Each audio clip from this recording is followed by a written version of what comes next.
అందరికీ నమస్కారం. ప్రభాతే మల దర్శనం అనేది మనకి యోగ శాస్త్రంలో, ఆయుర్వేద శాస్త్రంలో కూడా చెప్పడం జరిగింది.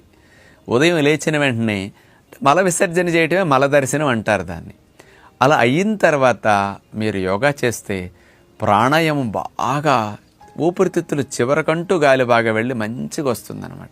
అలా మోషన్ అయిన తర్వాత మీరు ప్రాణాయామం చేస్తే గాలి ఊపిరితిత్తులు చివరి వరకు బాగా వెళ్ళి మీరు అనుకున్నట్టు ప్రాణాయామం బాగా చేయగలుగుతారు. అంటే పొట్ట ప్రేగుల ప్రెషర్ అనేది లంగ్స్ మీద పడకుండా ఉండాలి. గ్యాసెస్ కూడా మోషన్ వెళ్ళినప్పుడు ఎక్కువగా తయారై ప్రేగుల్లో ప్రెషర్ వల్ల డయాఫ్రమ్ కూడా సరిగా సాగకుండా ఊపిరితిత్తుల దిగువ భాగాలు నొక్కేస్తుందన్నమాట. అందుకని ఉదయం పూట మోషన్ అయిన తర్వాత యోగా చేయటం అందరికీ ఉత్తమం. కానీ కొంతమందికి ఉదయం పూట మోషన్ రాకుండా రోజులు ఎప్పుడు పడితే అప్పుడు వస్తూ ఉంటుంది. ఒక్కొక్కసారి కొంతమందికి రోజు అవుతున్నప్పటికీ కొన్ని మానసిక సంబంధమైన ఒత్తిళ్ళ వల్ల, ఆలోచనల వల్ల, నైట్ నిద్ర లేనందువల్ల ఉదయం పూట అవ్వదు.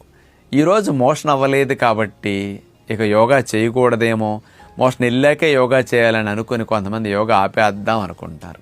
ఎప్పుడన్నా అనుకోకుండా మీకు మోషన్ అవ్వకపోయినా, అసలు రోజు ఉదయం పూట లేచిన వెంటనే మీకు ఎట్టి పరిస్థితుల్లో రాకపోయినా యోగా మాత్రం మీరు చేసేసుకోండి. కాకపోతే మోషన్ ఫ్రీగా వెళ్ళిపోయి ప్రేగులు ఖాళీ అయినప్పుడు యోగా చేసినంత ఫ్రీగా, హాయిగా, ఫ్లెక్సిబిలిటీతో మీరు మోషన్ వెళ్ళనప్పుడు చేయలేకపోవటం అనేది కొంత తేడా అనేది మీరు గమనించగలుగుతారు. కానీ నష్టమైతే ఏమీ ఉండదు.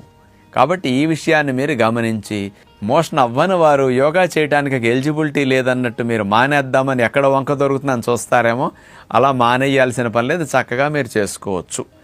కానీ వెళితే ఉన్నంత కంఫర్ట్ అనేది వెళ్ళకపోతే ఉండదని మాత్రం తెలుసుకోండి. మరి ప్రొద్దున మోషన్ రమ్మన్నప్పుడు రావాలంటే మనం చెప్పినట్లు నీళ్లు తాగి లీటర్న్నర లోపు గోరువెచ్చని నీళ్లు పిల్లలకు వారి వయసుకు తగ్గట్టు త్రాగించి మనసు పొట్టా ప్రేగుల మీద పెట్టి నీళ్ల బరువు ఎక్కడ పడింది, ఆ బరువు కదలికలు ఎట్లా వస్తున్నాయి, మోషన్ ఎక్కడ జరిగింది, ఎలా జరుగుతుందని ఆలోచన పెట్టండి. దానికి మీకు మోషన్ బాగా జరిగి మలద్వారం దగ్గర చేరి బాగా అర్జెంట్ అనిపిస్తుంది. నీళ్ల తోపుడికి మరియు సంకల్పాలు మోషన్ అవ్వాలని చేసినందువల్ల మజిల్స్ రిలాక్స్ అయ్యి దిగువకు బాగా జరిగి ఒత్తిడి బాగా వచ్చినప్పుడు మీరు వెళ్ళండి, చక్కగా జాడించి సుఖ విరోచన అవుతుంది. అలా అయ్యాక యోగా చేయండి. ప్రతిరోజు మీకు హాయిగా యోగ విద్య, ప్రాణాయామ విద్య అభ్యాసం చేయడానికి బాగుంటుంది. నమస్కారం.